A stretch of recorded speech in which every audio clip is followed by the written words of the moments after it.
So then in the fifth round, the Browns trade up and they take Shedeur Sanders. And a lot of people have a lot of different opinions. In the fifth round, it's a no-lose pick is Shedeur Sanders, the quarterback out of Colorado, that many had as the top quarterback in the draft. And I would be included in that. So you're going to see here's a linebacker where I pointed to, and you can see him sit. And then behind it, you're going to see this dig route. As he jumps that under route, he throws that dig route right there. This is a classic Pat Shurmur. This is a classic NFL.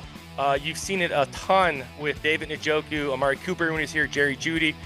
Kevin Stefanski loves these high lows. You're going to see here, this is what I like too. When he breaks the pocket and stands there, that's really hard to do. He knows he's going to take a shot here, and he stands there and delivers. Now, I've said this before, and you and I have talked ad nauseum about him. He is a guy that a lot of the off-the-field stuff, whether you like it or not, has affected him. His dad has affected him.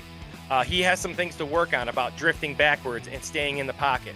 And he has some, but like you said, in the fifth round, he's going to have to earn his spot because the Browns wanted Dillon Gabriel. Kevin Stefanski wanted Dillon Gabriel. So to get this guy who I had as the number one quarterback, and more importantly, guys who do, really high-level guys, Orlovsky, who really, really liked him, that off-the-field stuff kind of hurt him. So I look forward to see, what's wrong with competition? What's wrong? The Browns haven't had a quarterback forever. What's wrong with getting these guys in and starting to get competitive, get some tough guys in, get some quarterbacks in?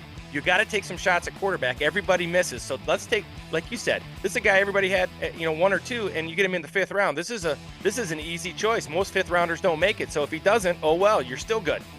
Yeah, and to that point, Kevin Stefanski and Andrew Berry said they were going to look everywhere they could for quarterbacks. So it shouldn't really be a surprise that they're bringing 4 in. Now, will 4 be there at the beginning of the year? We'll see. One thing about quarterbacks, if they're playing well, they're assets. You can get something for them.